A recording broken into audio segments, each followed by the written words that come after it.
There's a nice breeze in the air. I'm walking along the canal. 3 weeks in a row now along this stretch of the canal. I feel I'm beginning to get to know it a little more intimately. It's a great place to photo walk, this, it really is. Let me get a sketchbook picture. Slight breeze, sunny day. We've got a tropical heat wave over the weekend. A picture with Barney in the background, sadly eating grass, which usually, a sketchbook picture. One dog, a canal, a nice path, 500th, F5, ISO 160. Not the finest portrait of a dog. He's eaten something. All dog owners know this. If they start eating grass, you can make up the rest of the rhyme yourself. You know, it's refreshing to find places online where creative people are simply sharing their work, ideas, and encouragement without everything feeling like it's a race for attention. That's part of what Art Helper is building, and they support this show, which helps keep these walks happening every week. Art Helper is a community for photographers, artists, and makers, with a live feed of artwork and discussion, artist profiles, creative networking, and a growing global directory celebrating human-made work. It's free to join at arthelper.com/sign up. arthelper.com/sign up. There's also a direct link waiting for you on today's show page. Today on the Photo Walk. I know we're meant to be talking about photography, I guess, but the amazing thing for me is since I left the Times, and well, in fact, before I left the Times, I've been on antidepressants. And in November last year, I came off the antidepressants for the first time since 2010, and I've not gone back on them. The GP that I see, he says that a lot of people who come to Cornwall with those kind of mental health problems on antidepressants, he said suddenly they find that they don't need them as much. He said there's something about slower pace of life, slightly friendlier, less competition. Nobody needs to prove themselves down here. They just accept you as you are. And then you've got the rhythm of the tide. That's Paul Sanders, my guest on the Photo Walk today. Now, for the eagle-eared amongst you, notwithstanding my other listener who has their head and ears in the clouds for great swathes of the show, you might have been expecting to hear Tim Rice's voice back for a concluding part of our chat together, talking about his photographic museum that he's built up across the years. But we've done a shuffler thingy. And Tim will be on next week alongside a revisit to a conversation I had with Hilary Roberts, who is an independent curator, but was for many, many years the lead curator of photography at the British Imperial War Museum, no less. I really wanted or needed to take a little bit more time to work on that particular episode, since it's going to have a theme around collections, both of historically important photographs and historically important cameras. But having said that, this week, well, it has a theme too, really, and that's about finding peace away from the so-called rat race, the relentless, frustrating news cycles that we have at the moment. And I think that theme fits this podcast very well, because, and the mailbag always reminds me of this, this is a podcast or a place where we try to discover a certain still ourselves. And I am borrowing that phrase for a moment from my guest, Paul Sanders, today. We don't really spend our time together teaching you or me what aperture to use or what camera might be best suited to making a picture of that eagle I mentioned a moment ago on a branch. We're more likely to, well, hang on, funny thing on my hand. We're more likely to ask you about how you felt when you, and this is a phrase you'll hear today, how you felt when you received that picture of the eagle on a branch. Receiving pictures, Neil. Have you been sniffing the mushrooms in the understory? We've only just started the show. You're getting all woo-woo on us. No, I tell you what, the mood, the tempo, and the message of today's show is going to be so much easier to understand when you hear the conversation I have with Paul.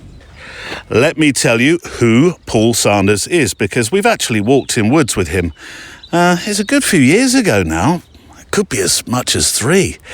For an episode that was all about, a very difficult transition in his life, and one which ended up with him standing at the top of cliffs on the south coast of England, seriously contemplating what to do next. Let me read his bio, a sort of abridged version. I've always had a need to prove myself, says Paul, to push myself to the limits and to succeed. For me, success was embodied in attaining a senior role at a national newspaper, becoming the picture editor at the Times in 2004. Looking at nearly 20,000 images every single day and the heavy burden of responsibilities that came with my role left me suffering with stress, insomnia and anxiety. By 2011, I was in the grip of depression. My relationships with friends, with my wife and my son all suffered. And at the end of December that year, I left the Times. Then I stumbled upon a secret path: landscape photography. In the silent embrace of nature, I learned to breathe again, to find solace in the sunrise symphony. Oh, I love that. And the strength in the stoic gaze of the mountains. As I slowly learned the value of solitude or in solitude and the magic that unfolds when I use my camera as a tool for self-expression, I traded all that noise and materialism for something far more precious: peace. Still, which is the name of his website, Discover Still, is a bridge built from my own journey of discovery to guide you on yours. It's a portal to self-expression, a lens through which to discover the wonder of simply being. So yes, Paul's website is called Discover Still, but I think judging by our catch-up from the conversation, he's found that, and if it's possible to do in a silent way, amplified it. I think as well, I'm going to go out on a limb to say this. Oh no, Neil.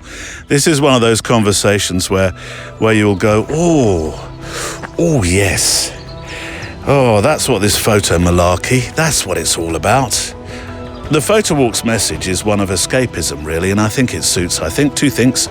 I really believe that it suits the conversation today. That's what this show's all about.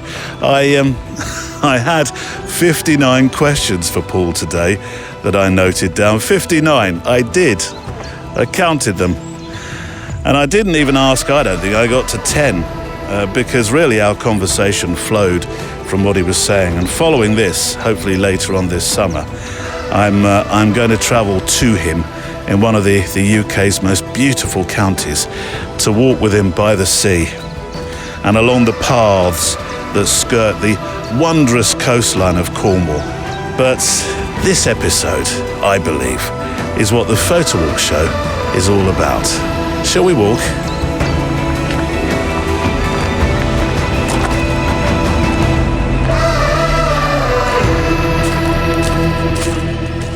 I call this bench. There we go, that's a bench. Bench-like sound. Well, it is a bench. Who's it dedicated to? Jane and Peter Baxendale, 2008. Grateful to those who restored this canal and to those who keep it open. Oh, amen to that. There's a great history about this canal. For a long, long time, it was, there was nothing moving along it at all. And it's one of the most beautiful nature walks that I have local to me. So I feel very blessed that we have it. And they're right by the words on that plaque on that bench. Memorial benches are fascinating, aren't they? You could do a whole photo project on memorial plaques on benches, couldn't you? Some of the things that you read. Anyway, that's what I sort of call it snack or sandwich bench, really, because usually there's always somebody on that bench by this canal eating a sarnie. I didn't tell you what's in the mailbag today. I was getting a little bit carried away with my description of Paul and his life and lifestyle. So we should, or I should tell you what's in the mailbag, because that's an important part of this show. That's why it's called the Photo Walk.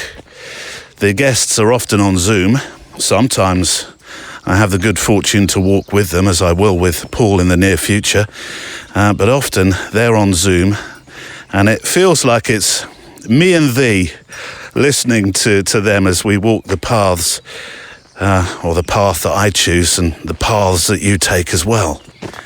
So yes, in the mailbag today, Adriano Henny finds his greatest critic is his son. As many of us do, I'm sure. David Munro is embarking on a photo project that gives him a chance to follow the beautiful game wherever he travels in the world. And let's start with a game in Venice now, shall we? Not a bad place. No, don't mind if we do. Glenn Sowerby is at a goth festival, and our own Neil Ford is photographing people in foam costumes, breaking records on half marathons. And because we're on a stillness tip today, I will tell you who's written in the last letter of the show. It's a perfect one, really, from Bob of the Desert, who is finding his peace as well on his walks in America land. Email address for the show, then, if you'd like to write in, is stories@photowalk.show. Stories@photowalk.show. Come on, pups! He's brave, he's a long way away. Look at this. This tree has just split. And half the branch, well, the branch is now hanging across the canal. Not so far as that people would get too concerned about it. You can navigate past it perfectly, but let's get a sketchbook photograph. There we go. These sketchbook photographs that I make appear on the show page each week when I've remembered. Right, a few weeks ago, let's open the mailbag. A few weeks ago, I opened the biscuit tin of questions, and I'm going to ask each month, I'm going to pull one of the questions out of the tin, which I used in the Zoom chat for our patrons the other night, and noticed that my family had found my biscuit tin of questions and put some rather dubious ones of their own in there. But I flushed them out, and I'm left with some photographic questions, conversation starters, if you like. And the first one that's on the show page that you've been answering wonderfully, thank you, with good humour, is what would your photographic autobiography be called? And this one came in from Adriano. Hi, Neil. Listening to this week's Photo Walk episode with Sean Tucker, so this is a couple of weeks ago, has inspired me to devote time to writing. Even though throughout my former professional life as a scientist, writing was an essential part of that work, research grant applications, scientific papers, reviews, reports, my word, I'm getting a headache already. It was always a bit of a struggle, and invariably more a burden than a joy. There goes, I don't know if you can hear it in the background, one of the pinstriped expresses. A little too kosher, not too loud. In my writing, I was always confronted with two main challenges. The first was that I always wanted to have the piece close to final draft before putting pen to paper. That's like eating dessert before you've even started the first course. The second was that my style was always criticised for being rather too flowery. Can't have that in science world, surely. When what was required was a typically prosaic, matter-of-fact article rather than literature. Now, in retirement, as an emerging artist, I found that anything I've attempted to write appears rather cumbersome and dull, well, at least to me. All these experiences have tended to construct a barrier to any serious attempt to write anything at all. But listening to Sean and you on that episode has spurred me to tackle those barriers and give it a whirl. So I'll be putting one or two trial compositions on Substack very soon. Watch this space. Substack is just the best place for that, isn't it? So many creatives I've been talking to of late have eulogised about Substack, and I can perfectly understand why. And maybe, he says, one of those essays will be, stand by, my photography autobiography. See? Although under a different title. And what will that be? Well, there's an obvious candidate. As someone who's only taken up serious photography in retirement, but hoping to have some success in exhibiting and perhaps selling my work, I could justify halfway to maybe. But that's been bagged by somebody, apparently. Yes, it has been bagged. I wonder who. You can get halfway to maybe wherever you get your podcasts. And guess who writes that? Although that is Adriano, that is really it's not writing experiment, because it's now, I hope, a reasonably well established, it's got 80 plus episodes now, established writing exercise. It gives me a chance to put digital pen to paper, as it were. Anyway, back to Adriano. So for me, the ideal title for my photography autobiography was provided by my oldest son, who was visiting my first exhibition. In the book, provided for comments by those visiting, my son, who's not usually known for giving praise easily, had written in his best doctor's scrawl, better than expected. So there you have it. All the best, Adriano. Oh, our boys, Adriano, hey? Doesn't matter what age they are. So cutting sometimes, with a Dickensian Mr. Creakle feel. I got a letter this morning, boy. Hey, hey, honey. I got a letter this morning, boy. Hey, hey, honey. I got a letter this morning. Gonna see you when the sun goes down. Come on. Good boy. Oh, I don't like it when his tummy's not too well. But they do insist, silly thing, daft thing, just insists on drinking out the river. And even though I bring him nice water and something to drink it from, guess what he'd rather do? I'd like to drink from a puddle, please, or a river. Honestly, pups, really, have a word with yourself. Bark at yourself, Sir Bark-a-Lot. I suspect he'll be a lot quieter than usual. You might even think he's not with me, because when he's like this, he's not very vocal. I think he's feeling a bit sorry for himself. Right, before part one of my chat with Paul, let's dip into the picture envelope, as it were, and the picture envelope marked, please do take care of yourself. For this one from David Munro. Hi, Neil. You may remember that I sent you a photo for your The One feature on the show. A football shot taken in Llanberis as I started a photo project called In Search of the Game. A story about football clubs and the community's engagement with their local teams. I do remember that, yes. I do like football projects. I'm a football fan anyway. So yeah, that did catch my eye, and we will do another The One this year. I thought of you recently as the project took me to Venice to watch Venezia play in the Italian League Serie B. Haven't they just gone up? Aren't they now Serie A? I think they are. Did you say that in your letter? I may have edited that bit out. I know you'll be visiting Venice later this year. Yes, we are indeed, David. Thank you. Hang on, a fly's just gone down my T-shirt. For the completely brazen opportunity to mention we are indeed heading out there in November for our Venice retreat stroke photo workshop. 26th to 30th of November inclusive, hotel included, early morning to late evening. The place, the people, the scenes, and hopefully an aqua alta that can arrive at that time of year, bringing with it that incredible, mysterious mist and the mirror-like reflections you see in photographs taken during that time, and water pooling through some of the wonderful piazzas. Anyway, go to the website, hit the Venice 26 button, and let's you and me travel somewhere very special with the show later on this year. Right, thank you, David, for that. Anyway, he continues, I'm sure you may have other plans rather than taking in a game at the Pierluigi Penso, but it really does reflect life in Venice and the bond between club and the people of Venice.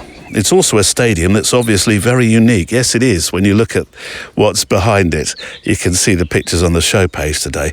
But it looks to be coming to an end, with the club building a brand new spanking stadium. Oh, no, a brand spanking new stadium. I think the way I said it before, misread it, means something entirely different. On the mainland. No, really? See, it's going to lose some of its character. I think they call that progress, he says. Yeah, I think they do. I'm a Manchester City fan, and Main Road for me will never be replaced. And the Emirates, that's Arsenal, with its lovely soft seats, is hardly Highbury now, is it? Yeah, you're right about that. Is it too soon, by the way, to mention that result? I did go when they sold Highbury. And in that period, we played at Wembley for a while, the world-famous Wembley in London. There was a crossover period, which I didn't really like playing at the National Stadium. I think you lose a sense of identity when that happens for a while. I know it was a stopgap, but I went to the Highbury auction, and they were auctioning off all sorts of things. I wanted a seat until I realised I'd never be able to afford one. And in the end, I settled for the AFC tiles that they had in the gents' loo. And I couldn't even get one of those. They were snapped up before you could get anywhere near any of the items. I did come away with a programme, and that was about it. I visited Venice back in March, says David, and was going to write this email after my visit. However, life got in the way, as it tends to. I'll not go into too much detail, but after only having very minor symptoms, my GP sent me for an ECG as a precaution. I was found to have a total heart block. What? And 7 days later, I had a pacemaker fitted, which at 48 years young, and somebody that regularly exercises, came as a massive shock. I'm sure it did. In fact, the day before, I was in the gym. Anyway, that was about 6 weeks ago now, and I feel physically good. Mentally a bit up and down, I'm not surprised. I've been getting out walking every day and actually did shoot a local Sunday league game recently. But in the meantime, your podcast has been a massive help. It's basically like having a friend. Oh, David, really. I hope you realise what you produce with a photo walk. It really is very special, and I'd like to thank you for what you do. I may have to, there's a couple of occasions today, I may have to hide behind the sofa of flattery as I pull it along the path. I've attached some of the Venice photos. I produced a photo book of all the Italian games I went to. Your podcast has made me realise the importance of printing and producing actual photos. So that was a good thing to do and kept me busy while I was recovering. Well, I'm glad to hear that you have photography there as your solace. I've also got an Insta account for the project, though it hardly has any followers yet. Don't worry about that, as you're about to find out, and has been a slow burner, really, due to recent events. It'd be great if you could have a look. I'm thinking of producing a quarterly zine, if I can work out how to do it. I'm not the best with tech, he says. David, that almost gives me a chance to mention something I'm going to announce today, but at this stage, it would be double brazen to hijack your letter for that purpose. And you can only be brazen once within a letter. Unwritten rule. Thanks again, Neil. Enjoy Venice and all the other trips you're going on. Does Mrs. James really believe you're working? In a word, David, Mrs. James is, as you can imagine, utterly convinced that I am not working. And I can promise you this, though, when I come home from these wonderful trips, meeting our wonderful photo walkers in these glorious locations, I am absolutely exhausted. But as she says, I'll whip out the world's smallest violin for you, shall I? Get back to work. But the pictures that you've sent in for the project are great, and I've looked at the Insta. What a fantastic idea. I think it's really healthy to have a project, to have a focus. My brother-in-law, one of my brother-in-laws, is constantly telling me off for saying, "Oh, I can make a project out of that." He'll say, "No, you haven't got time. Stop." But I as much as anything, I like projects for the planning as much as doing. But I tell you what, if there's a chance when we go to Venice at the end of November, if there is a chance to get to the club, I'd most certainly like to. I don't manage all the time to visit because I love football clubs. When I went to see Paul in York, where did we go? Was it Hull City? No, it's Grimsby Town. Grimsby Town. Now that's a proper grassrootsy kind of feeling club. It really is. But I do, if I can, I do go and visit clubs. And it's going to sound a bit show busy, but I'm just going to say it. Last time I was in Miami, sounding like he just pops in for lunch on a Saturday, I went to see David Beckham's team, Inter Miami. Although I don't recall who they were playing. Anyway, when we got in the club, into the stadium, somebody took a bit of a shine to my English accent. So we all ended up in the family and friends VIP stand watching the match while eating the finest steak and salmon with free bubbles. I don't know how we ended up doing that. Maybe they thought I was David's brother. I very much doubt that, though. Anyway, thank you for the pictures. They are fantastic. What a great project. Right, shall we talk with Paul Sanders? I think we should. Here's part 1 of 2 parts today. Paul, I have a saying or a sentence I often use when talking with guests, and I always use it in a truthful way, and it's this: you're living my dream. The trouble is, I would need to live 100 lives to realise all these incredible dreams. And last time we spoke, you were living in the east of England in a place that I thought was absolutely gorgeous. And now you've upped sticks and moved, as my gran would say, into a place that's doubly gorgeous.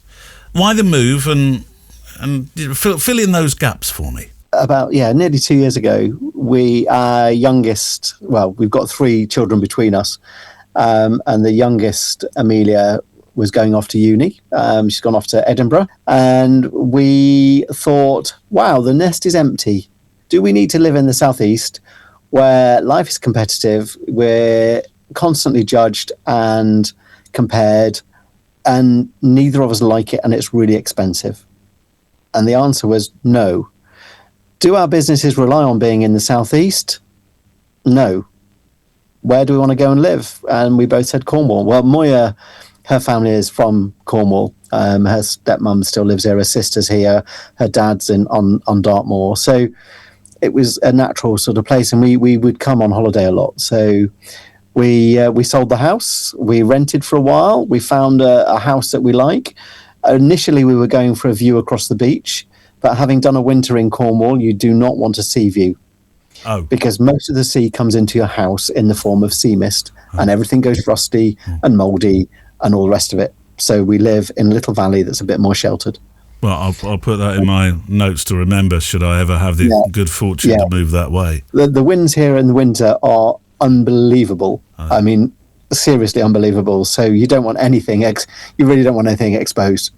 Everything blows. Yeah. So we bought a really nice little house in a it's not even a village, I would call it a hamlet. There's 9 houses. We don't even have a road name. Look, it's getting more idyllic by the moment. We have a house name and the village name. We don't have a road name. I feel like Lord Grantham out of Downton Abbey. Yeah. And you know everybody's names, I'm sure. Yeah. We do. And one of the things I like about living here is that people have time for you. You know, I mean, in the southeast, it's very much a working, commuting culture. Cornwall is a creative, quietly spiritual place. And that, for me, was one of the big draws. I mean, it's a massive move, moving from one side of the country to the other. And for me, it was the biggest thing was leaving my friends. But very quickly, being a photographer and going out, you set up with a tripod, people will walk past and go, oh, beautiful to photograph that, isn't it? They won't say, what are you photographing? Yeah. They go, that's such a beautiful thing to photograph. You go, yeah, it is. And then instantly you're into a conversation. And then you'll see them about a week later in the cafe and they go, oh, I saw you on the cliff taking pictures. Did it work out? Yeah, it did. Where can I see it? And they'll follow you on Instagram. And out of that, totally different approach to life, isn't it? Yeah, it's the way life should be. People like this don't really exist in the real world, do they? You're living in a film set. Well, it feels like it. I'm expecting Poldark to go by on his horse in a minute. Oh, it's amazing. But yeah, it's a slower pace of life. I mean, it's much slower. I mean, there's a word that they have in Cornwall, which is directly, which means maybe tomorrow, maybe next month, maybe next year, as and when I feel like it. So the Cornish version of manana. Yeah. And once you get your head around the fact that nobody's in a rush to do anything, life suddenly becomes a heck of a lot easier. Yeah. And, I've really thrown myself into the creativity of Cornwall. I mean, there are so many artists and photographers and writers and jewelers and things down here. And it's allowed me to sort of practice a few things that I was dabbling in at home back in Kent, sort of drawing and painting and that kind of thing. And I have to say, I'm loving it. Yeah. I cannot, if somebody said to me now, you've got to move back to Sevenoaks, I would be in bits. Even if somebody said, look, Paul, here's 5 million quid, Sevenoaks awaits. Well, I'd probably take the 5 million, move to Sevenoaks for a month and then move back. Every man has a price. Yeah. I literally live now in a T-shirt, a hoodie and a pair of shorts all year round. I go on the beach every day with the dog. I go in the sea most days with her. The amazing thing, I mean, I know we're meant to be talking about photography, I guess, but the amazing thing for me is since I left the Times, and well, in fact, before I left the Times, I've been on antidepressants. And in November last year, I came off the antidepressants for the first time since 2010, and I've not gone back on them. Wow. The GP that I see, he says that a lot of people who come to Cornwall with those kind of mental health problems on antidepressants, he said suddenly they find that they don't need them as much. He said there's something about slower pace of life, slightly friendlier, less competition. Nobody needs to prove themselves down here. They just accept you as you are. And then you've got the rhythm of the tide. It's a very narrow county. Yeah. So you're at the whim of the tide and the weather. It's constantly changing. And all this, it just lifts you. Yeah. Oh, God, where do I sign up? I think what you have done for me over the last 10 minutes now is you've beautifully given me a package, as we used to call it in radio, where I can package that part of the conversation up and just present it to my wife. I can say, have a listen to this, because our kids are very close now to both leaving home. Yeah. Paul has invited us to live next door to him. You come and live next door. I would be joyful if you came and lived next door, or maybe one down the road one. Right, okay. Yeah, you don't want me dropping in for milk all the time, do you? I don't know where we go with this now, because I feel like I can just say, thanks, Paul, you're having a lovely life. Let's leave it there. But if you discovered still where you were before, what have you now discovered? I mean, what's stiller than still? I mean, but this is I think one of the first things I did down here was write the book. Yeah. And there was a clarity of thought. It's given me clarity. I think that's what I found here is that I now know that I don't need to be anybody else. I now know that I don't need to photograph the way anybody else does. And I don't need to justify myself to anybody. I don't need the external validation of being liked and followed. I can just be who I am and give myself a bit of a break, because even though I was sort of discovering still, I don't think I'd discovered still. No. I can now say that I've definitely discovered still. And, I'll be honest with you. I mean, I still have, sleepless nights, as we were chatting before. I still get anxiety about, am I going to make enough money this month to sort the bills out? But it's not the same looming anxiety that I used to get. And it doesn't lead to the darkness, which I used to get. Because I can get up in the morning and I can take our Labrador onto the beach and watch her run around with the ball or in the waves. I can go in the sea, and as soon as the sea touches your legs or other places, it takes your breath away, quite literally. I'm sure it sometimes there's more than your breath. I saw her actually running with you, and it was on Instagram. I saw one, and it was just the playful nature of how can life get any better when and it rains a lot here. Does it? You don't come to Cornwall for the weather. Whatever I always you do, thought it was like the sunshine capital of the UK. No, it's a bit like Manchester with coast. Oh right. Okay. Maybe, I'm changing my mind. I don't know whether I want to come now. But the rain is beautiful. Oh right. Okay. If you've got, I'm a lover of rain and fog and mist, and we get all of that in spades here. Yeah. And the wildness of the coast really kind of, it talks to me. So I really enjoy that side of it, and I find it energizing, and I get quite passionate about it. The idea of just being able to dip your toes in every day takes all your problems away. It's like having a kind of a magic elixir that you can just stand with your feet in the water. And I'll often I go onto, I don't take my kit on the beach with the dog, I just take my phone, and I found myself making more pictures using my phone that actually means something to me. Because I'm a great believer in your gifted pictures. As you know, you receive pictures from being open to the place that you're in or open to the subject that you're with. Yeah. And I find that the landscape, the weather, it all talks to me. Well, last time we talked about the taking and making of pictures. I know that you're somebody who talks, particularly in your workshops, very much, and in the book about the language of photography. There's the taking, and I know it almost seems like a conversation that's been had many times, but actually you extend it with that word of receiving a picture, and I'd not thought of it. I don't think we talked about that last time we walked in the woods. We had that lovely conversation, but I don't think we used that conversation at that point. Is that one thing that's changed with Cornwall, perhaps? I think it's become more prominent for me. I mean, I was definitely in a place of receiving pictures rather than taking or shooting or capturing. But here, you are gifted. I mean, literally, it's like the landscape goes, here I am, what can you do with me? And it blows you away. I mean, at the moment, if you're a flower photographer, which obviously I do in my still life, but if you're a flower photographer now, you can walk 3 meters and see 50 different species of wildflowers in the hedgerows. Wow. It is unbelievable. The colour at the moment, we've got everything from 3-cornered leeks, bluebells, we've got poppies coming through, weirdly, really early. We've got some big white daisies, some little white daisies, some little star. I don't know the names of any of them, but they're just spectacular. And then all the ferns coming through. So there's like this... Oh, the smell as well of that will be beautiful. It is...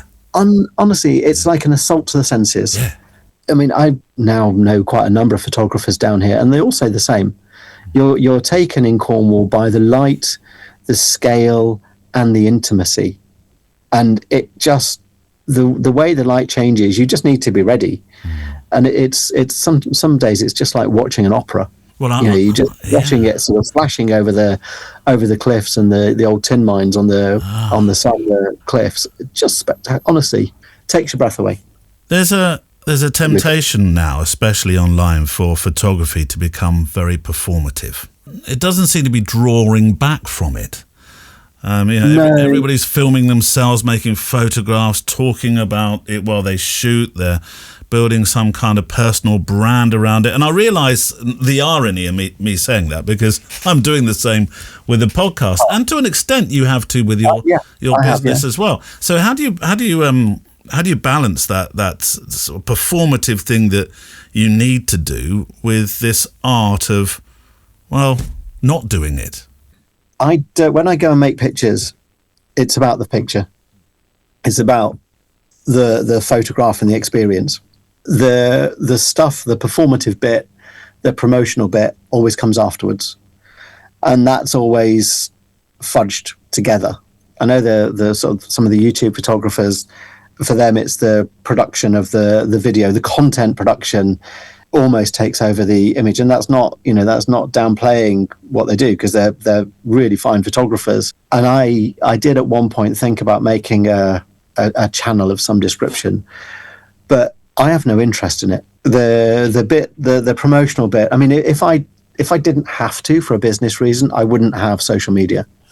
I just wouldn't have it. I think it's a vanity project. It's everybody seeking likes and approval and validation from people they don't know. And if I go through Instagram, I probably spend less time looking at pictures per picture than I did when I was looking at pictures at the Times. Yeah.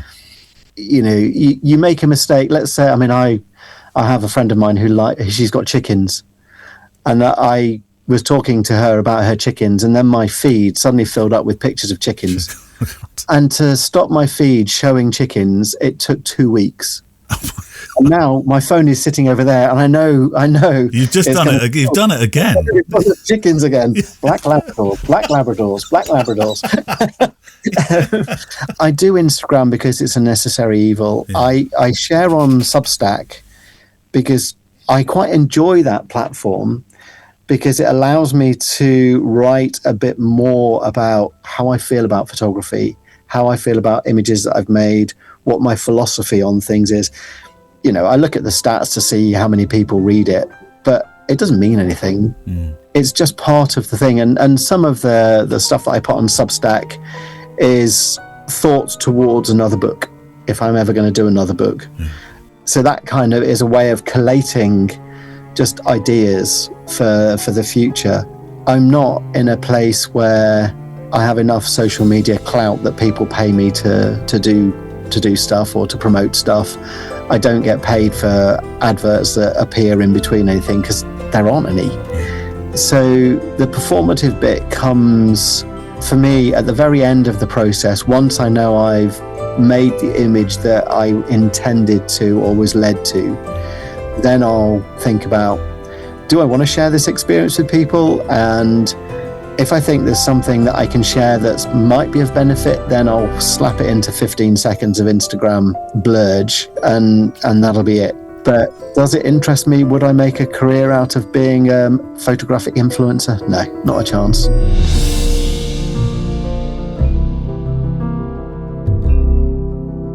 I did have an interesting tete-a-tete. Is that the correct expression? My friend Valerie will tell me off for getting that hideously wrong, I'm sure. But we were having this conversation, and I said pretty much what you're saying, but not quite so eloquently as you're able to. And they said to me, "Oh yeah, but you've just described what galleries used to be." And I thought, no, I don't think I have, actually. I don't think you can compare the two. I kind of got his point. Because I suppose galleries are about there's a bit of look at meism about galleries, isn't there, really? I mean, I one of the things I missed this year by living in Cornwall is not going to Photo London, which I used to go to every year, and partly enjoyed, but partly was astounded by the pretentiousness of it all. And the cliquey, air-kissing, cravat-wearing, beret-wearing group of photographers that seem to just get off on the idea that they're part of it. And there'll be people who say, well, you're just jealous, Paul, because you're not part of it. And it's like, actually, I'm not. It would be lovely to have your work represented by a gallery, but that comes at a huge cost, because you've still got to frame the work, you've got to produce the work, and you've got to give them 50, 60, 70%. I don't think you're just talking about financial cost either, are you? No. I mean, you've got to sell your soul. I mean, it's in some ways it's a little bit like being sponsored by a camera company. There's desperation for photographers who want to be liked by all the big camera manufacturers. They want to be approached and made an ambassador or whatever it is. And, I've been an ambassador for Fujifilm, and it was lovely. Yeah. They're really, really nice. They don't give you any kit, because their view is that if you want to be one of their ambassadors, then you need to have invested in them for them to invest in you. But at the end of the day, you're then a camera salesman, and you become this vehicle because you're doing quite well, and you're seen, and your exposure level is high. You might be in magazines. You're expected to mention the kit that you use. I now work with Photospeed and Three-Legged Thing, and they don't expect me to do Photospeed I run a few workshops for, and yeah, I use their papers, but I also print on blotting paper, and I print on cartridge paper, and I print on watercolor paper, and they don't mind if I don't mention them. The same with Three-Legged Thing. I use their tripod, and it's a fine tripod, but they don't mind if I don't tag them in an Instagram post, or if I accidentally cut off a view of their head in the video. They don't jump up and down because the view is slightly different. But I remember that, you know, some of the workshops we did for Fujifilm, you know, we'd sell 20, 30 grand's worth of kit in a weekend, which they're really excited about. But where am I stopping being the photographer I want to be to accommodate what they expect? Yeah. And I think a lot of photography is, where do you draw the line? How important are your images to you? How important is what you're saying through your photography to you? Or are you happy to sell out and become the, you know, whatever for whoever, for as long as they'll have you? Because at some point you're all going to get replaced. And for me, when I had the conversation with Fujifilm about finishing with them, it was actually a relief, because it allowed me to come out of the box that I was in and start experimenting. You know, it allowed me to sell all my GFX kit and buy my Hasselblad, because I like photographing with lenses that aren't as sharp as modern lenses, you know, the old-fashioned lenses. I mean, it sounds like sacrilege to say that a Hasselblad lens isn't razor sharp, because that was always the bench when I was growing up and into photography. That was always the benchmark. You know, have a Hasselblad, the lenses are the best. Well, it's certainly no way of pushing yourself forward for sponsorship in the future from them. But that's exactly what we're saying, though, isn't it? Yeah, and it gives you a creative freedom, you know. And I think some people are so desperate for the accolade of being a somebody in this industry, which is huge, that actually they forget that they're already somebody. You know, if you make a photograph, you don't need to be an ambassador for anybody. You're an ambassador for yourself. You're an ambassador for your life experience, your life story. That's your legacy. You know, I don't recall Cartier-Bresson or Ansel Adams being ambassadors for people. They photographed what they wanted to photograph because they loved making pictures. They loved telling stories, and they were fascinated by the world that they lived in. These days, we seem to have a need to be fascinated by everybody else's life and compare our life, our whole life, to their curated 1% that they put on social media. And you don't see the overs. You don't see the ones that don't work. You just see this vision of perfection, that nothing ever goes wrong. Everything goes right. The light is always incredible. And life's not like that. No. Yeah, much rather have a conversation with a photographer about the images they make. Yeah. Oh, am I not doing that enough? Yeah. No, but, I do have more questions. Yeah. But it's that thing of, when you go somewhere, people say, what settings do you use? What camera are you using? What lens are you using? You know, what bag have you got? All of that's irrelevant. What's really interesting is, what were you looking at? What made you think about that as a photograph? How did you come to that point where that was the photograph that you knew you wanted to make? What was it about that one thing that moved you enough to stand still and frame it up, make a lens choice, make an exposure choice, and come away with an image that you really like as an individual? You like it. Forget everybody else. You like it. And Paul Sanders returns soon for part 2.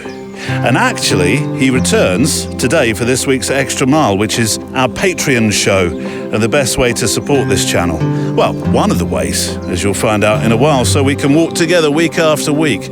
It's our lifeline. Now, one of the things we haven't done for a while, and one of the things I know you enjoy, is go behind the scenes. And with Paul's permission, I'm going to play the conversation that we had prior to the actual official interview starting, where we get personal with our thoughts about a good few things, actually, some not so photography related. So it really is a sneaky peek. It really is a behind the scenes. On this week's Extra Mile. I never got into this for money, and people always think that, they always think you're loaded. If you're a photographer or anything creative, they think you're loaded because it's not a proper job. And there's a reason it's not a proper job. It's because it's really good fun. And I don't do this to make £1 million a year. It would be lovely to even get close to that. I do this because I love making pictures. Yeah. And I really enjoy helping other people make better pictures if I can. And I like sharing what I know. So, but the flip side of that is my time has a value because it's time I could be spending with my family. So, I charge a reasonable amount for a one-to-one or a mentoring session because that time is, I'm not getting any younger and I may be calling on your services at some point. Oh, stop, please. That's Paul Sanders returning for this week's Extra Mile, a behind-the-scenes edition. What happens in the studio before the tape officially starts to turn? How can I hear the Extra Mile? I can hear you asking. Well, I'm glad you did. Go to the Photo Walk website, photowalk.show. You will see the Extra Mile link, and the best thing, as soon as you are a member, the best thing is you get access to hundreds upon hundreds of additional shows and also our monthly live Zoom meetup. And you can listen to all those shows, new and archive, on whatever app you like to use to listen to your podcasts usually. I found another one of those lovely benches. What have we got here, pups? We're turning into the wind, so let me shield the microphone a bit. Oh, it's got 2 plaques. What's this one? In memory of Ian Walker. He loved to walk this towpath with his dogs. Oh, and in memory also of Mary Walker. She shared her husband's love of walking by this canal. I'm sure she did. Seems an appropriate moment. I'm going to sit on Ian and Mary's bench. Pups, you want some water? Come and have some proper water. Not the stuff you're drinking out the canal. Looks a bit brown and today. Come and have some water.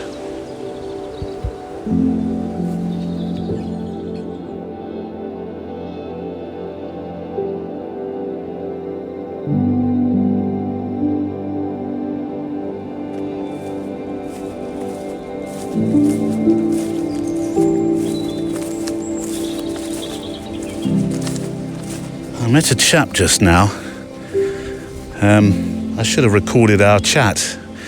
He was a runner, one of those bare feet runners. He said to me a bit further up the path, he said, I moved it aside because I was worried that a cyclist might go straight over it. He said, I found one of those legless lizards. I didn't really know what he meant, and I didn't really ask. But I'm now left thinking, does he mean a snake? A legless lizard has a snake, isn't it? Right, some street bits for those who like a few more people in their pictures. Glenn Sowerby, thank you for your mail. Hi, Neil. I'm following up on the letter I sent you from early Jan, where I ventured out to try my hand at street photography for the first time when I photographed the fans on their way to a football match at Sunderland's Stadium of Light. See, we don't just throw this stuff together.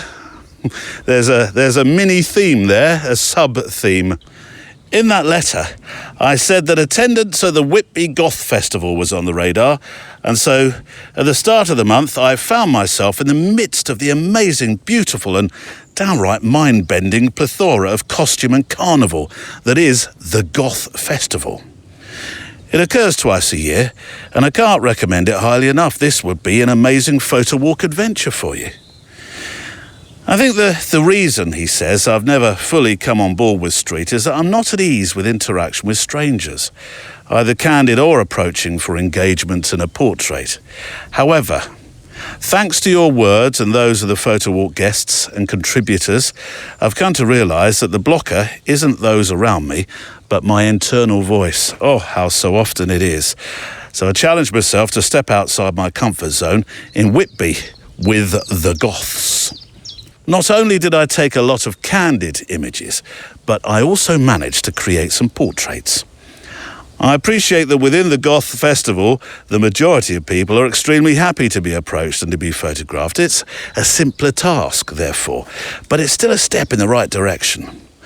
The images I've sent, though, are all candid. If you think of Whitby Goth Festival, you expect everyone to be in black, but it's so much more. Victorian, steampunk, cyber goth, and so on. Best wishes, Glenn. Glenn, these pictures are great. And they will be on the show page today, of course. For one moment, I thought I'd spotted a Morris dancer in there, and I started to get a case of the old masklophobia. But these are fantastic. And there is something to be said, you're quite right, about if you're a bit nervous of photographing people, about going to events. And, events where clearly your subjects are very proud of the event and what they're wearing and so on, because you can see that in your pictures. So a great event to photograph. I looked at this and thought it's a bit like... I think it is. In places, it looks a bit like one of those Days of the Dead festivals. A photographic feast. Mexico has come to you. But this, you are absolutely right, would make a great place for a photo walk recording. It really would. You are implanting an idea, if that doesn't sound a bit cyberpunk. Implanted. Ooh. Great idea. Fantastic pictures.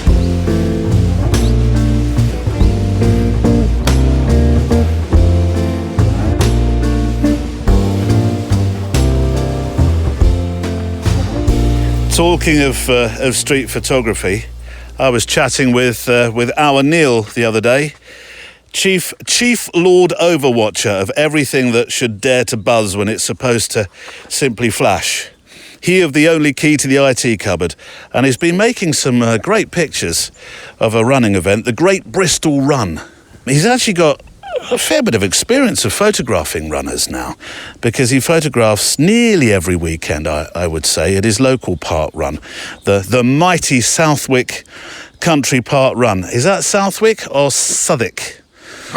I don't know, pups. Oh, you're joining in. Does this mean you're feeling a bit better? Come on then, this way. Do you want one of these? Neil won't mind waiting for a second. Oh, I'm just pleased to hear that you've got your voice back. Do you want one of these? Oh, look at you. Wow, come on, have some more. There we go. Just pause for a second, ladies and gentlemen, while my dog Barney does a bit of ASMR. Oh, I don't like it when you're not so well. I don't. Anyway, when we were chatting about the Great Bristol Run, Neil was telling me about some of the records that have happened, and we got to chatting in particular about those that dress up for the event. You know, those that make their runs as a giant octopus. There was somebody in his pictures that ran as a giant running shoe. I'll pop these, by the way, onto the show page, of course. And there was a team dressed as an airliner. And there was, this was impressive, there was a guy who ran in his cricket whites, which would be tricky enough in that it involves wearing, I always think, slightly heavier sporting clothing than the average half marathon runner these days. But I'll take my club and county cap off to him that he ran it wearing full-length batting pads for 13 miles. I mean, they look a bit unwieldy, those big pads that cricketers wear when they're just running between the wickets. But to run for 13 miles, Last year's run featured the fastest time for a man in foam helicopter costume, so you can pretty much choose the style of record you would like to set by the sound of it. I mean, if you wanted to dress up as a big Leica camera, you'd set the course record for big Leica camera running the Great Bristol Run. And then there was the team inside the caterpillar costume, which took me back a decade and a bit. I saw this picture and I thought, I remember that. The last time I ran a half marathon in Reading, which for those who don't know where it is west of London. And You may not think I fit the profile of a half marathon runner now, but I did used to do a few of those things, albeit not in a super sprightly fashion, but an okay-ish time, emphasis on the ish. But I too remember the caterpillar, not that one, but a different caterpillar. Halfway through the race, somewhere thereabouts, I was jogging along nicely, and behind me I could just hear this whoo, whoo, whoo, whoo, whoo, so a timed metronomish kind of whoo, whoo, step in time chant, and then I saw what it was. It pulled up alongside me, 6 paratroopers, and this is I think there were 6 paratroopers.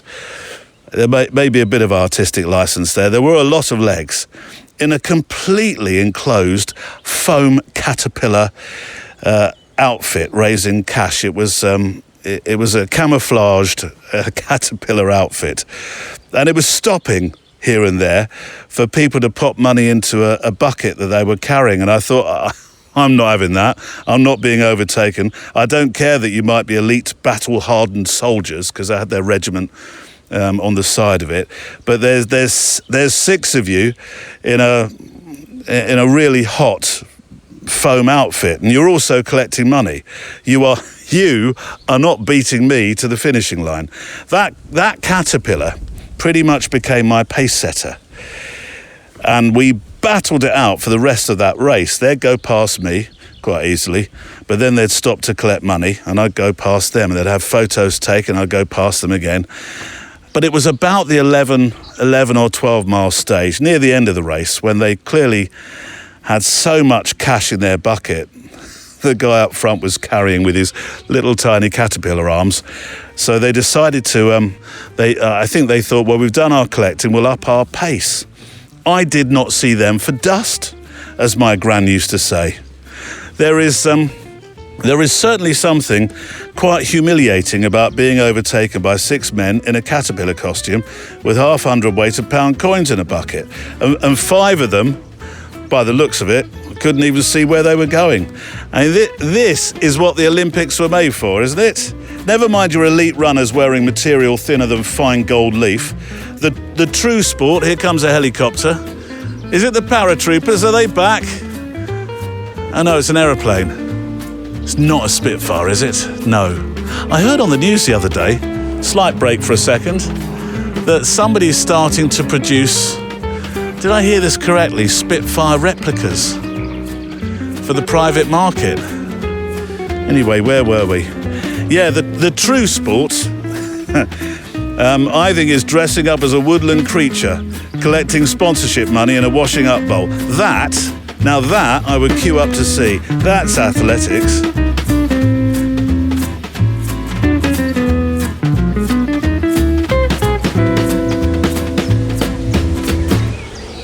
You've taken a moment just to sit on one of the benches.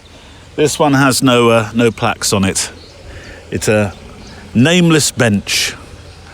Pups, we're going to be going home soon, because I can see that sun's going to be it's going to be out in a moment. There'll be no clouds to hide it. I don't like walking in when it's really, really hot. There's helicopters and aeroplanes and everything now. Please, could you all just disappear for the moment? Go and practice somewhere else, if you don't mind, if you'd be so kind. Right, the second part of Paul in a moment. This is just a short link, so I'll battle on regardless.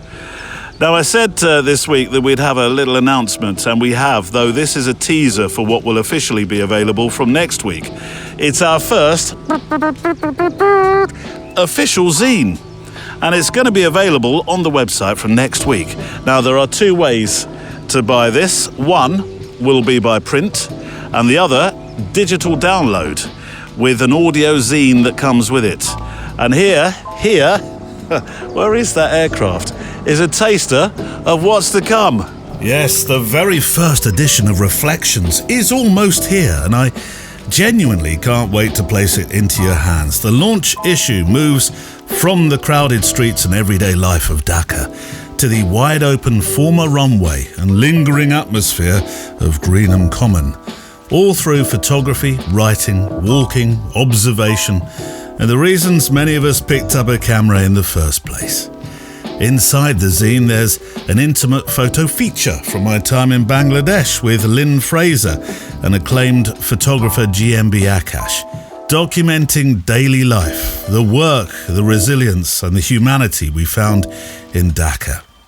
I also sit down with street photographer master Joel Meyerowitz for a thoughtful conversation about seeing and noticing and his life spent chasing moments with a camera. There's a guest photo essay from Paul Hornsby centred on Greenham Common, a landscape shaped by Cold War history, protest, abandonment, and nature slowly reclaiming an old airbase, photographed in a unique fashion. Alongside the photographs and essays, I explore, with the sketchbook pictures I make along the paths I tread, an idea familiar to the photo walk community, that walking with a camera is often about far more than simply photography. I explore and unpick the idea that a simple photo walk can help restore confidence, improve well-being, calm the mind, and occasionally even help save a life.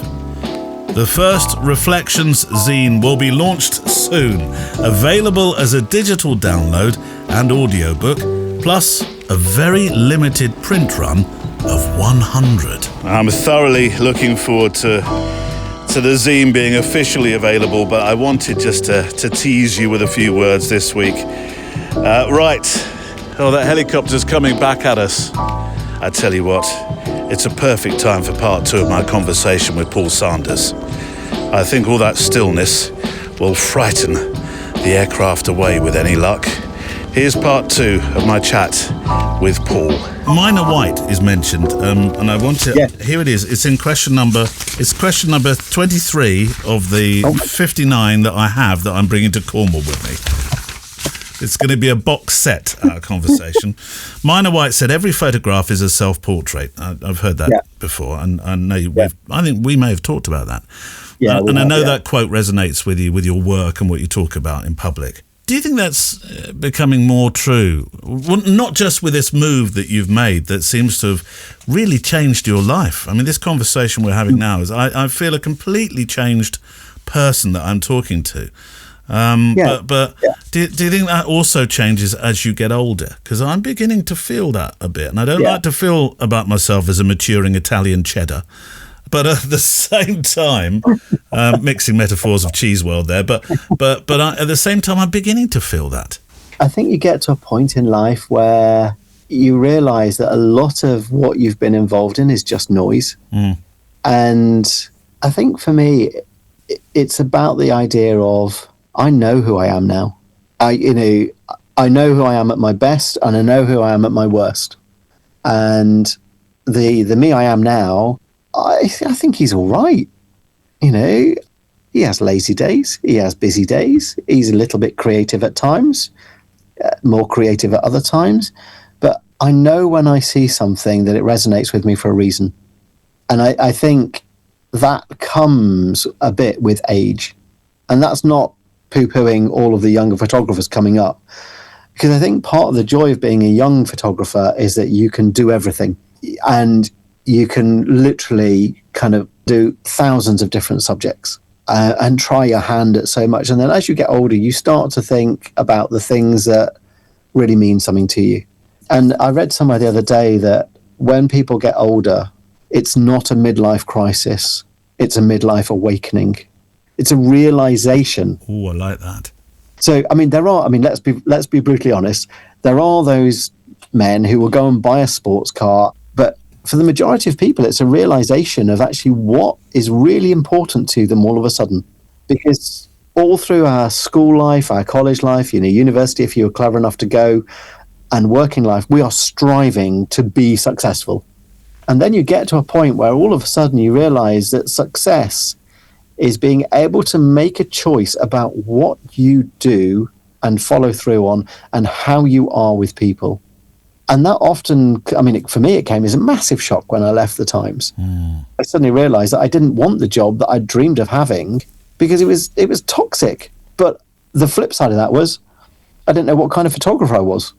So I've had to kind of rediscover who I am, and I've had to get to know myself and rebuild a lot of relationships because of the way that I was. But I've also realized that a lot of the relationships I had up to the point I left were completely fake. Yeah. They were governed by, oh, you're the picture editor of the Times, I'm going to be your mate so that you will give me work, or you will put our pictures into the Times ahead of another agency. They were just, it was all, what can you do for me? While we're wearing our heart on our sleeves, I was recently invited.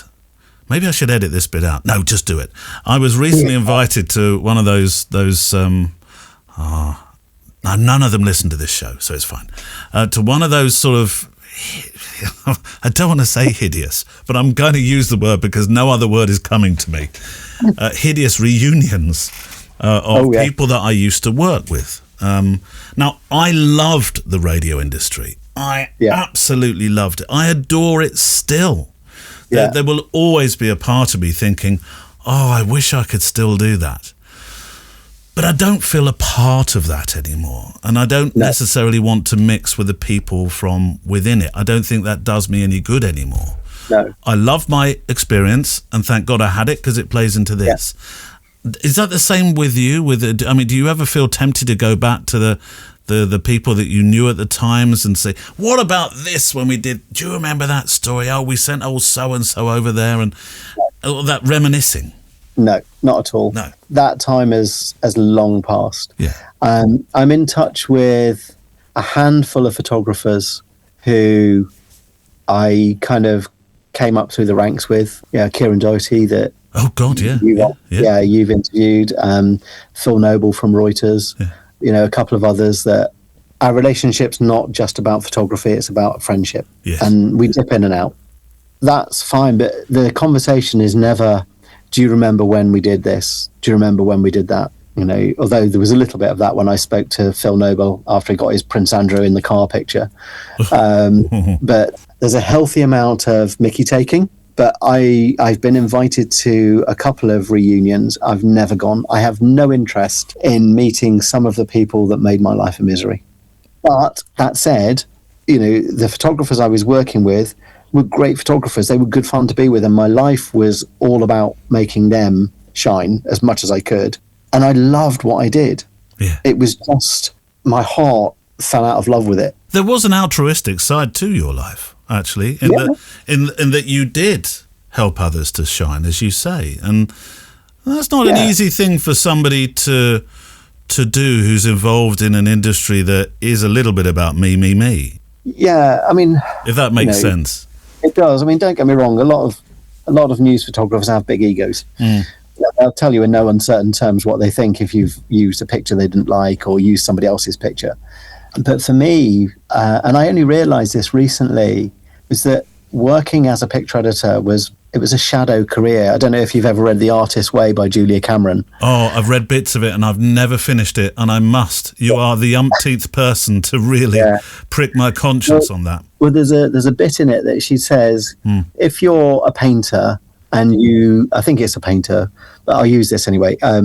If you're a painter and you work in a shop selling paints, you're not an artist. You're supporting other artists doing their career. But you're not an artist. You're in a shadow career. And for me, I love making pictures. And being a picture editor was a great honor, but it was also it was a prison because I wanted to make pictures. I wanted to be out there photographing, not cropping and talking to designers about where the picture goes and what text we need to use with it and how many pictures we needed to use and what the online lot needed and should we video grab that or whatever. I wanted to be out there making pictures. I so understand that. Yeah. And I think that was part of the thing that started to get to me, was that I was helping. I still love helping people, but there's a time that you get to where you're thinking, all I'm doing is putting other people's pictures in boxes and telling other photographers where to go to get the pictures that I want to be making. Now, I don't tell anybody where to go. I just go and I make the pictures. And whether the picture is good, bad, indifferent, doesn't matter. I enjoy the process of going somewhere, seeing something, making a few frames, walking away. Yeah. And knowing that it doesn't have to be anywhere on time. It doesn't have to be a certain shape. I'm living my career now. I'm actually living it and breathing my career as a photographer. I'm somebody who's doing the job that they wanted to do when they were 14. Isn't that fascinating, the way you describe it? See, I never thought of you like that. I thought of you as the picture editor, Paul, as being this kind of exalted sort of figure on high. And what you've actually done is you've beautifully described the implosion of my radio career without me even realising it, because I went the other way. One day I was a radio presenter, and then I became a programme director, and suddenly I had responsibilities, and it was my job to make the others shine. And I used to look through the window, and I have actually used this description. Actually, I felt like the air marshal who was looking through the window at RAF Cobbly Wobbles or whatever, looking at the chaps in the sky flying their kites around in the sky, thinking, I wish I was up there still. So what you're saying really has struck a chord. Actually, I never thought of it quite like this. The shadow business, as it were. Yeah, I think that's the thing. You know, I was successful. I was really successful. I mean, let's not make any bones about it. You were. But I was doing something that, although I thought I wanted to do it, I was actually hiding from what I wanted to do while desperately wanting to do what I wanted to do. Yeah. And it was just, it was suffocating. And I mean, I've spoken to people about it, and they, as one of my clients said to me, I wish you'd realise that your role at the Times was a creative one. It was a creative one. Designing a newspaper, filling it with pictures that tell the story is a creative process. Absolutely. But it's not photography. You're a service to the photography industry. And that, I think, as a photographer, is paralyzing.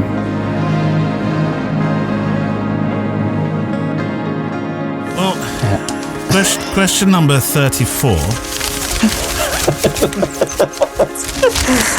In the 59 questions I'm going to save until we meet up in Cornwall, and I might have to invent some further ones for when we swim. I might have some swimming questions. I think we should do a swimming interview. Have you got a waterproof mic? Well, I have, as it goes. Brilliant. That's not a bad idea, Anyway, this question, because I feel like we should talk about it, because I wanted to. Your book. Come on. Oh, yeah. My book. I know that you're the kind of person that would well, you're not a shrinking violet. You won't shy away from it, but you wouldn't necessarily push it forward in the conversation. So I'm going to elevate it now, because a few people have mentioned it to me, and it's, I think, a really important next step. Thank you. Yeah, the book. To be honest, I've been blown away by its success. Yeah. The publisher Ilex, I had an email from their one of their editors the other day, and she said, "Paul, your book, the first edition, has sold out." Oh, yeah. And I was like, "Wow, that's amazing! 2,000 copies." That is incredible in this day and age with photography books. Well, that's what she said, because it launched on the 6th of February and it had sold out by the 26th. I honestly thought we'd sell 200 or 300 initially, and then it would be a drip, drip, drip. And when I got the email from her, she said, with photography books, they sell a couple of hundred to start with, and then the next 5 years, it's one here, one there, one everywhere. She said, yours has totally bucked the trend of photography books. But I didn't write it to be a photography book. I wrote it to be a companion for photographers who are looking for more than just the photograph, who are looking for a bit of a deeper experience. I mean, it's not a preachy book. It's not a how-to book. It's not a guidebook. It's effectively a series of essays that I started writing 4 years ago. I sent the proposal off to Ilex, and it took them 18 months to come back to me and say, that's a good idea. But actually what they said was, the Germans think that's a good idea. so we'd like to publish your book, and there'll be a German edition and an English edition. I was like, okay, that's cool. Thank you very much. And then I had to write it really quickly because they had a sort of shorter deadline than planned. And then the guy who commissioned it left. So then it got pushed back. So it was a bit of a kind of It was a toing and froing, really. Yeah. Yeah, and I'd lost interest in it because I tend to do something and it's done. It's parked, it's finished. Yeah. I don't hang on to stuff anymore. I let it go. And then it came out and all of a sudden I'd got to do some promotion. So I started talking about it. And the thing that struck me was I opened the book up when I got the first copy, and the first thing I noticed was a mistake. And it was I'm going to say it was probably a defining moment of where I am now, because I think there are 4 or 5 mistakes in the book. I think there's a couple of spelling mistakes and there's a couple of missing words. Right. And while I'm not kind of like pointing people to go and look for these, when you do something and something is not right, it's not perfect, Yeah. it's a really good opportunity to go, do you know what? I did my best at the time and I've moved on. It's fine. I'm really happy with this book. Yeah. Really happy with it. I'm proud of it. The people that have read it have said nice things to me. And I'm assuming that those that haven't said anything don't like it, and that's okay. But I didn't enjoy putting it together. It was really hard work. But the reception it's got and the messages that I've received have been really encouraging. And I'm quite happy that it's got mistakes in it, because in a way that shows it's come from my heart. And I write how I speak, so I do miss words. So Well, talking about hard work, and you said you didn't enjoy it very much, and I think this might be a good time to ask why. I mean, I don't want to pose this question as in suggesting you were the struggling artist, darling, and you were sat outside a French restaurant with one glass of wine between 7 other struggling artists. But it does sound like it was, I'm going to use this word, emotionally difficult at times. And am I way off course here? No, you're right on the money. And I mean, there's a lot in the backstory. There's quite a lot of detail about all the stuff that I was dealing with. And at one point, they were not going to include it. Oh, because they felt it was a bit too much. And I said to them, look, I've written that because those moments were a formative part of this story. absolutely. You know, and if you want to water them down, if you want to kind of change it a little bit, that's absolutely fine. But I think it's important that it's in there. And it was really hard because I had to revisit quite a lot of things.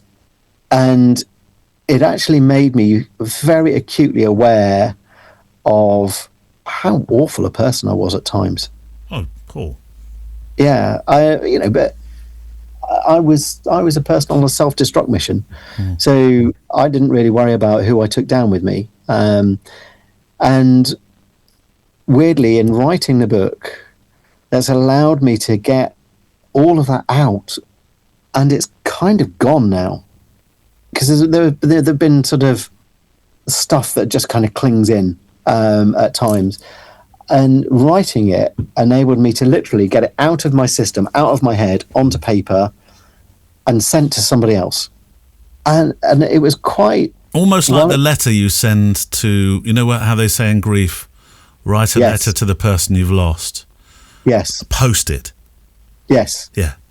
Is that what you mean by this? It's that kind of thing, yeah. Because, essentially, this is a letter to me. Mm-hmm. This is it's a book for me. This is a book about how do I reclaim my sanity?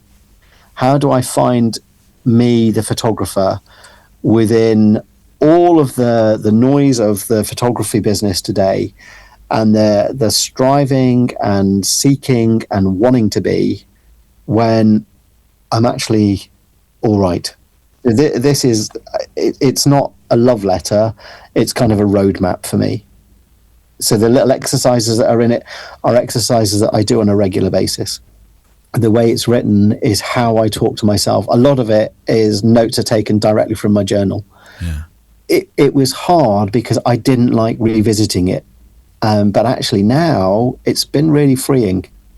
And I think that's what has made me happy with it, is the fact that it's gone out there and a lot of people have resonated with a lot of what's said. And it's been interesting as well because my sort of photography, the way I approach photography, seems to resonate more with women than men. And I think we both know that men are much more into their kit and the technical side. But I've had so many emails from male photographers who've read the book and said, what you've said resonates with me because I have been through that, but not been able to talk about it, not been able to share it. I've been frightened to share it.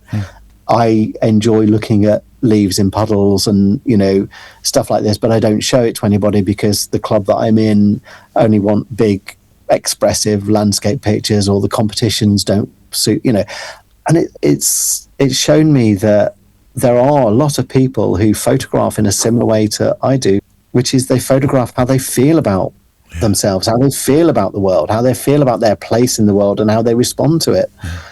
I mean, that for me has been liberating. I bet.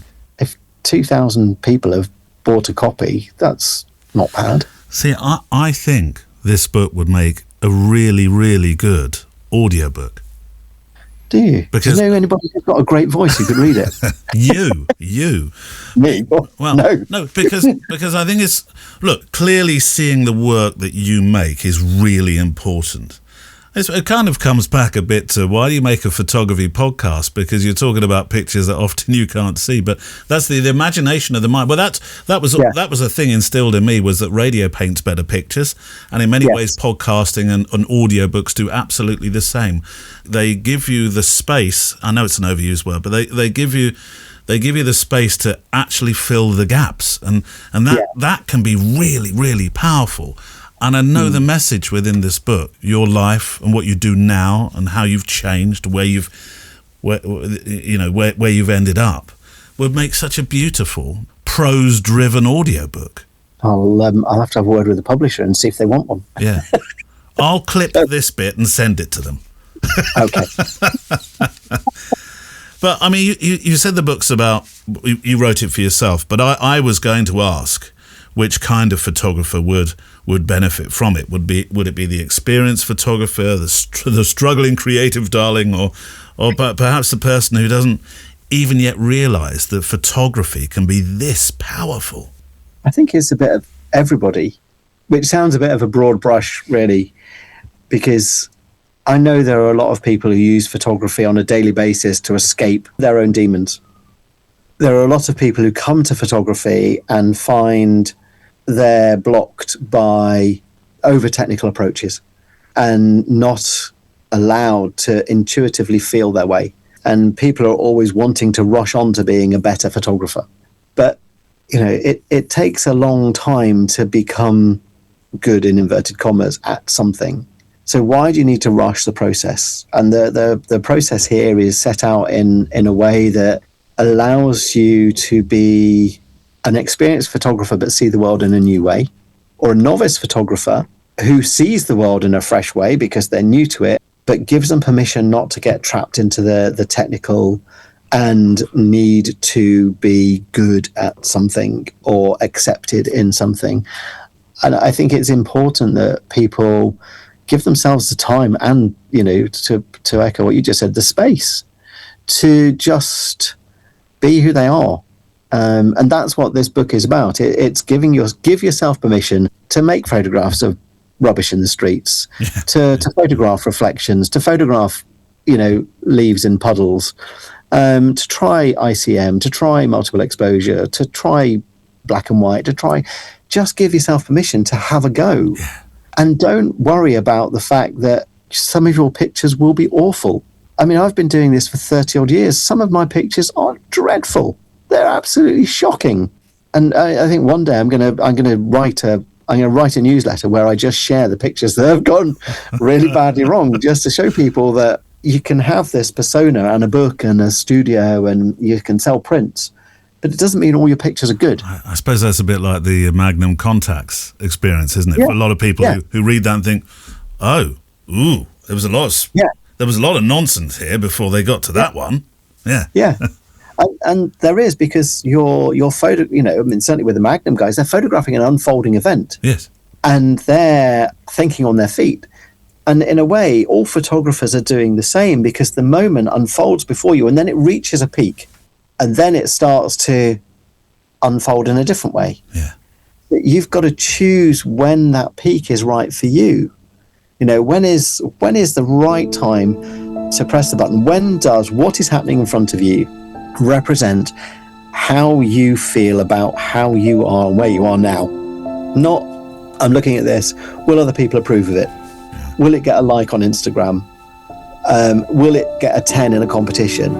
It's like, does this moment sum up how I feel? And can I see, looking at this scene, how I want the print to look? How do I want this picture to look when it comes out? And then keep all the ones that don't work. That's the one big piece of advice I keep giving people is do not delete pictures. No. It's that thing, you learn from the mistakes. People don't want to admit to making mistakes nowadays. Everybody wants to be an expert. I used to like the way that Sean Tucker kept the very original pictures that he made on his Instagram grid there to show the stuff that went wrong right at the start. I've got question 59 out of my 59, and so many I have not asked, which just means I have to come to Cornwall, which I'm very much I've invited myself. Good, come and stay. Thank you. I was hoping you'd say that. I asked you a question last time. I nearly went back to listen to your answer, but I purposefully didn't, because the question was at the end of our chat as we walked through the woods was why. Yeah. I wonder if it's changed. Because I love it. I love making photographs. I am still as captivated by the magic of it as I was when I was 14. I don't ever want to do anything else. It fills my soul with joy. And I wouldn't have done this for so long if it didn't. And I've never ever wanted to do anything else. You had me at soul. I'm just a photographer sitting in front of a podcaster asking them to love her. I may have to forget you said that. You can cut that bit out. No, I'm leaving that in because that's funny. And my sincere thanks to Paul Sanders this week for being my guest. I'm really, really looking forward to walking in person with him. I dare say we'll get nowhere near to finishing 59 questions. I think, I've already started to write some questions just generally about the benefits of quiet and the gentle nature that is the coastline, and the importance of getting away, escaping into nature. And Paul is back in the extra mile, as I said earlier. He is, Pups, yes. A behind-the-scenes recording. The last letter of the show in a moment, but some thank yous to our wonderful team. Neil Ford, who keeps the IT shipshape. Andrea Gilpin, our star of Instagram. Kelly Mitchell, who keeps Facebook in order. Kelvin Brown, who captains the Flickr group. And Michael Brennan, who compiles the show playlist each week onto Spotify, so that you can listen back to the music that we use during the show. The meetup for June is in the south of England. I am, however, looking at something Pennines way, which may need to be late autumn, early winter. Bring woolies. But this one is June 19th, 20th and 21st, if you wouldn't mind me mentioning that for a second. If you're camping with us, there's the 3 days. The main event, if you will, though, is on Saturday the 20th. Details are on the website. By now, I think we have, or I hope, all those who want to attend, I will have spoken with. That's my plan. If you have not heard, please give me a prod. I don't mind how sharp that prod is. You just prod me. The play-out song today is called Evergreen from Lewis Island. New from them. They are one of our play-out artists, so they're not new to you if you've been listening to the show for a while. What is it with all the aircraft now? Hey? Anybody would have thought I decided to walk by Biggin Hill. Go on, sling your hook. I want to hear the birds.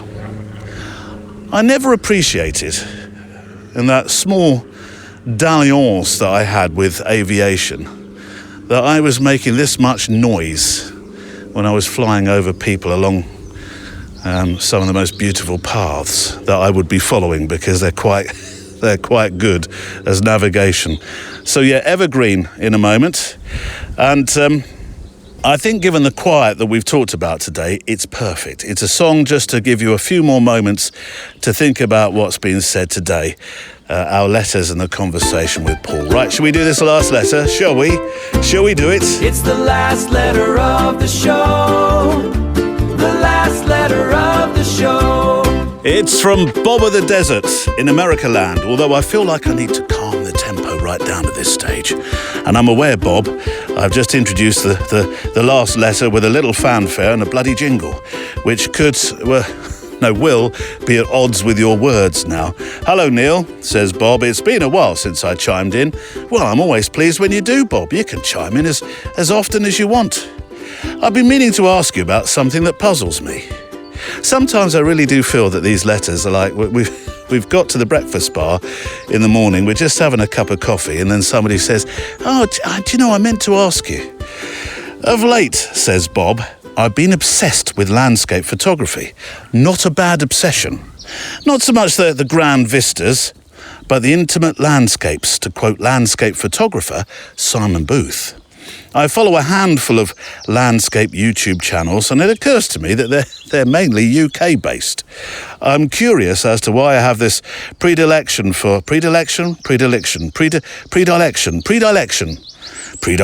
It'll come out in the edit, Bob.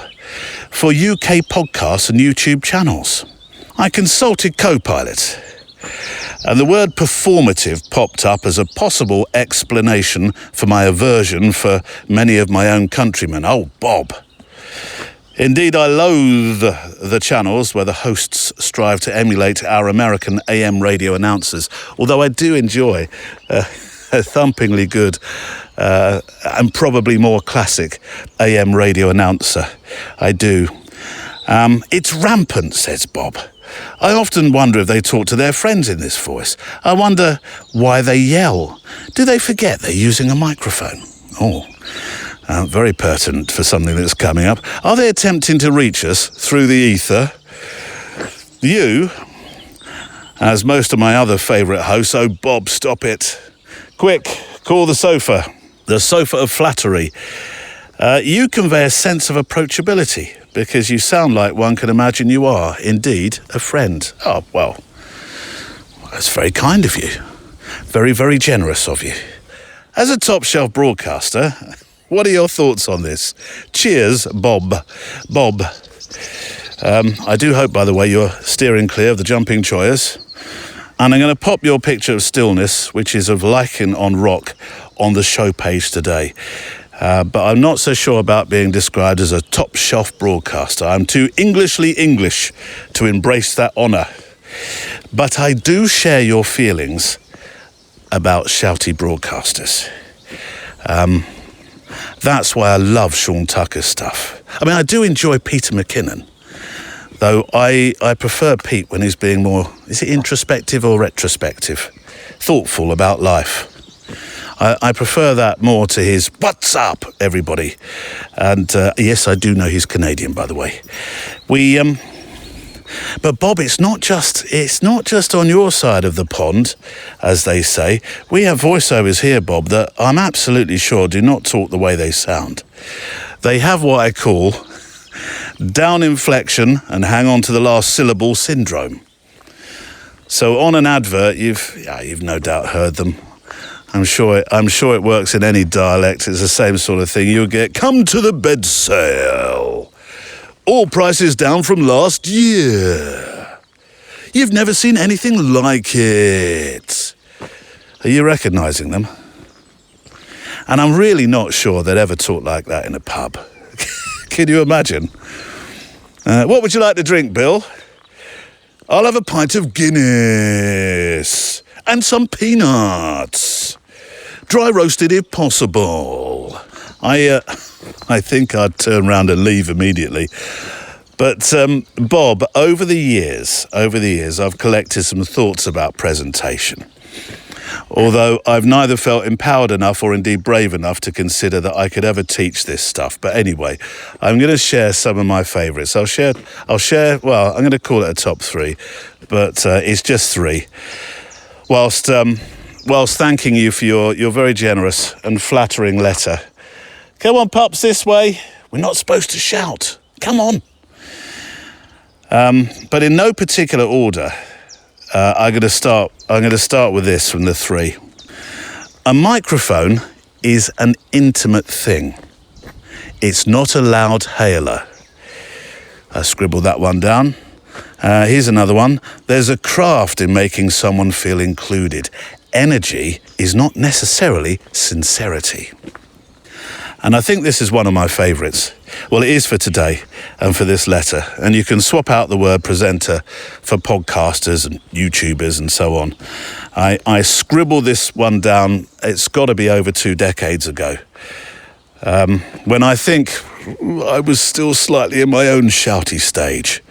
So I'm not quite sure who to credit with this. I didn't write that down.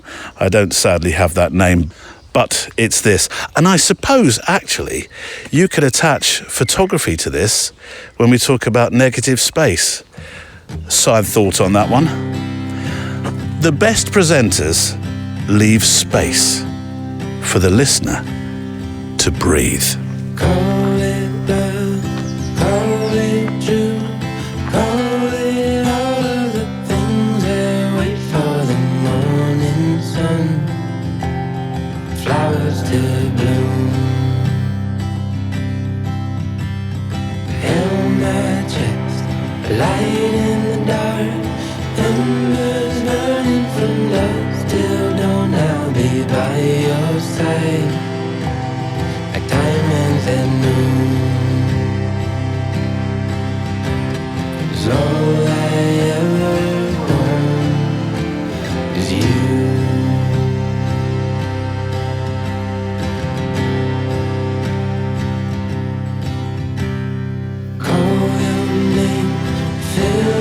Space, evergreen is a color that never fades away.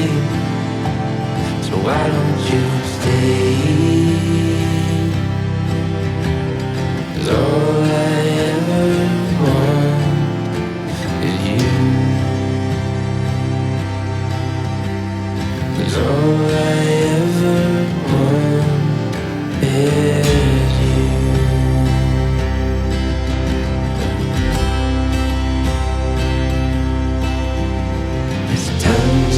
Stay, times when you like the moon. Time for a change, time when I get confused. But all I ever want is you.